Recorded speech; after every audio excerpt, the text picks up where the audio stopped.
नमस्कार। संतोष की रिपोर्ट में आप सबों का स्वागत है। और आज हम संतोष की रिपोर्ट में बात उस संग्राम की करने जा रहे हैं जिस संग्राम का हमारे धार्मिक ग्रंथों में नाम दिया गया था देवासुर संग्राम। राक्षसों के अत्याचार से पूरा पृथ्वी जब तबाह हो गया था ना, तब देवता लोग जो है सो मैदान में उतरे और उसके बाद राक्षसों का नाश हुआ। हालांकि उस युद्ध को अलग अलग तरीके से परिभाषित किया जाता है, हमें उससे कोई मतलब नहीं है। मेरा मानना है कि आज के तारीख में देवता की तो कोई औकातें नहीं है। देवता तो खत्म है। जो वाकई में भगवान जिसकी हम लोग आराधना करते हैं वो भी असुरे के साथ खड़े रहते हैं। नहीं देखें कि कोई सत्ता आदमी के साथ भगवान खड़े हो। कहेगा क्या? सत्य परेशान हो सकता है, पराजित नहीं हो सकता है। अरे ससुरा, तब तक सत्य बचेगा तब ना। ये सब कहने के लिए है। चलिए, बहुत बड़ी बात है और हमको बहुत सुकून दे रहा है कि इस प्रदेश में जो कुछ घटित हो रहा है राजनीतिक तौर पर, अब असुर सब आपस में लड़ना शुरू कर रहा है। अंत तभी होगा क्योंकि प्रकृति का नियम है। ये ईश्वर का नियम नहीं, ये हम मानते हैं प्रकृति का नियम है कि जब चरम पर सब कुछ चल जाता है ना, तब अपने में सब लड़ना शुरू करता है। तो अब सब अपने में लड़ना शुरू किया है। प्रशांत किशोर के खिलाफ मोर्चा खोले हैं संजय जायसवाल जी। कल एक वीडियो जारी किए थे, या आज ही वीडियो जारी किए हैं, और वीडियो जारी करने के साथ साथ फेसबुक पर एक पोस्ट भी जारी की है, जो ऑस्ट्रेलिया रवाना होने से पहले उन्होंने पोस्ट डाला और कहा है कि हम ऑस्ट्रेलिया उतरते उतरते हम प्रशांत किशोर की औकात हम देखना चाहते हैं कि हमारा जवाब दे। तो पहले जरा वो वीडियो सुन लीजिए। क्या हालांकि जो आरोप संजय जायसवाल प्रशांत किशोर पर लगाए हैं वो आरोप नीरज भी लगा चुके हैं, लेकिन जब मतलब पावर हाउस से ही सहयोग मिल रहा होगा तो फिर कौन क्या बिगाड़ेगा। वैसे संजय जायसवाल जो भोंक रहा है ना, ये भी भोंकना कहते हैं इसको, भोंक रहा है। आला कमान से एक झटका लगेगा जगह मुझे, क्योंकि बैलेंस बनाने की कोशिश होगी ना।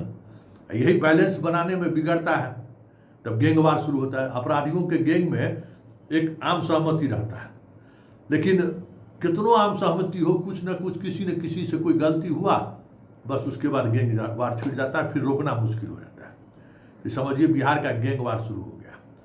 तो पहले जरा संजय जायसवाल जी जो जाले हैं कि इसका पार्टी का अध्यक्ष, सचिव, कोषाध्यक्ष कौन है, जो रजिस्टर्ड है जनस्वराज जिसके नाम से 2022 में, उसको लेकर उन्होंने 2-2.5 मिनट का एक वीडियो डाला है। जरा पहले सुन लीजिए। हालांकि ये इसमें कुछ नई बात नहीं है, यही बात नीरज भी बोले थे। इलेक्शन कमीशन का वेबसाइट है, यह 26 अगस्त का वेबसाइट है, जिसमें इलेक्शन कमीशन ऑफ इंडिया कहता है कि भाई ये पार्टियों का गठन हो रहा है 26 अगस्त 2022। फिर मैं बोल रहा हूँ, और आप सब गवाह है कि 24 में वो कहे कि हम पार्टी बना रहे हैं। तो वो कहता है कि अगर इसमें किसी को ऐतराज है तो वह बोल सकता है। इसमें 4 नंबर पर जनसुराज पार्टी है।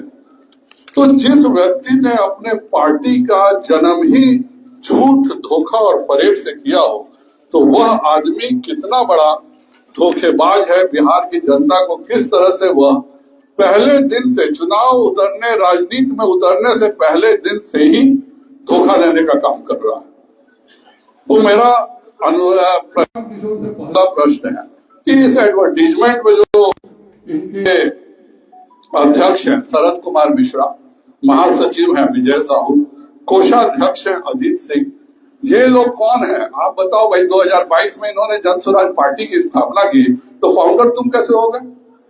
और इतना ही नहीं है, उस समय भी देखिए इसका पता क्या लिखा हुआ है, स्वीट नंबर 2, पहली मंजिल, दक्षिणेश्वर बिल्डिंग, 10 हेली रोड, नई दिल्ली। तो जब आप इसी पते पर 2022 में पार्टी स्टैब्लिश कर लिए थे, तो 2024 में किसको बेवकूफ बना रहे हैं? तो पहला प्रश्न मेरा, उनको प्रश्नों को 5 गारंटी देते हैं तो मेरे भी 5 प्रश्न है। पहला प्रश्न तो यह है कि 2022 में जिस पार्टी का गठन हो गया, आपके मर्जी से गठन हुआ, क्योंकि एड्रेस अभी भी चेंज नहीं है, आज भी जनसुराज पार्टी का प्रधान कार्यालय यही लिखा हुआ है। और 24 में भी जब लॉन्च हुआ तो यही शरद कुमार मिश्रा, यही विजय साहू, यही अजीत सिंह इसके अध्यक्ष को और महासचिव और कोषाध्यक्ष थे। मैं बिहार की जनता और आप सब मीडिया से पूछना चाहूंगा, क्या आप लोगों ने कभी, ये पार्टी का महासचिव सबसे इंपॉर्टेंट पद होता है, किसी ने विजय साहू को देखा है क्या? किसी ने इसके कोषाध्यक्ष अजीत सिंह को देखा है क्या? बल्कि अध्यक्ष शरद कुमार मिश्रा को किसी ने देखा है क्या? सुन लिए। हाँ, नई बात ये है कि ये जाते जाते इन्होंने एक पोस्ट किया है अपने सोशल पेज पर, समझ गए, सोशल फेसबुक पेज पर। उसमें उन्होंने कहा है, अभी मैं तमिलनाडु तक ही पीके के घोटाले का उजागर किया हूं, तो प्रशांत किशोर चूहे की तरह बिल में घुस गया है और उदय सिंह को आगे कर रहा है। जब मैं हिंद महासागर पार कर ऑस्ट्रेलिया पहुंचूंगा तो प्रशांत किशोर को अपने जन्म पर अफसोस होगा। अरे बाप रे बाप, समझ जाए कैसा असुर वाला भाषा का इस्तेमाल हुआ है। बहुत अच्छा है, ये असुरवा सब ऐसी लड़े, आनंद लीजिए, सबका पेट एक है, मिल के लूटा है इस देश को।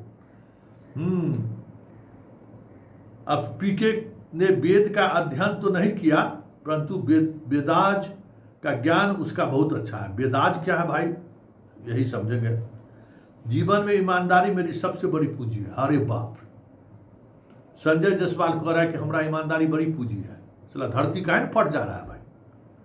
मेरे लोकसभा क्षेत्र में दुश्मन भी इस पर उंगली नहीं उठाते हो। वाह रे वाह, लगता है कि लोकसभा क्षेत्र में हमको सर्वे कराना पड़ेगा।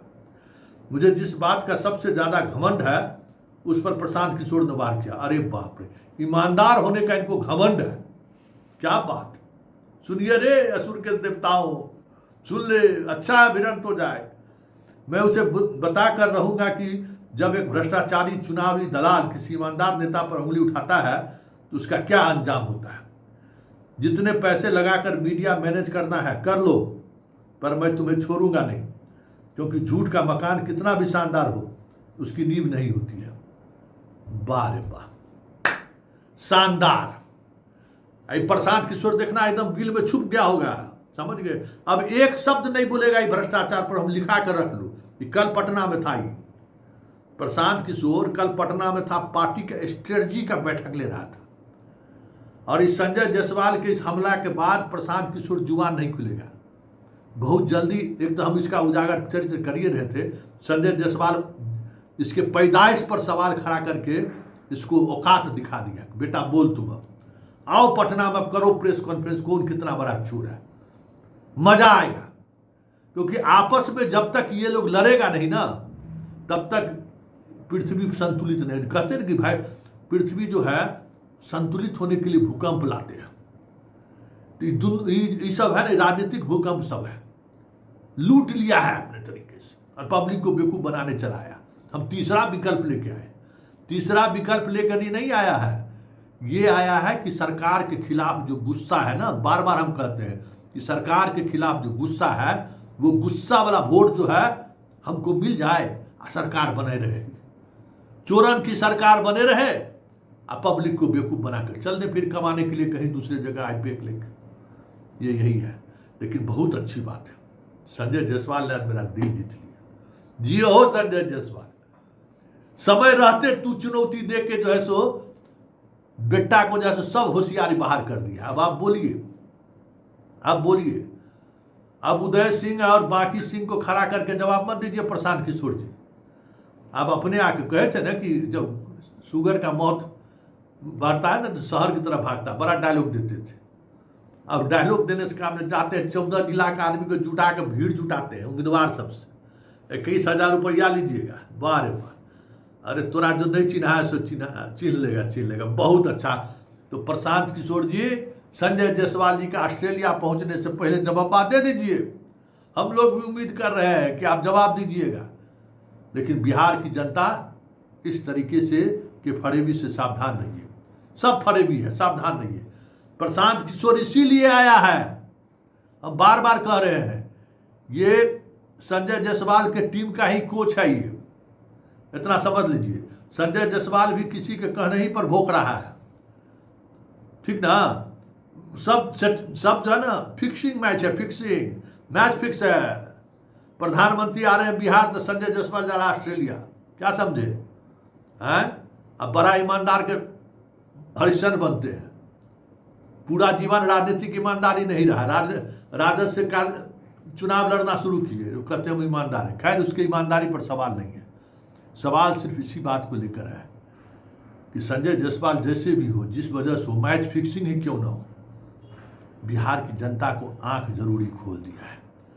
और प्रशांत किशोर जो 2 साल से बिहार की जनता को जो बेवकूफ बना रहा है ना, उस बेवकूफ़ी को समझने का मौका संजय जायसवाल ने जरूर दे दिया है। उम्मीद करते हैं कि असुरों की लड़ाई में और भी असुर शामिल हो, जो कम से कम हम लोग सच्चाई तो जाने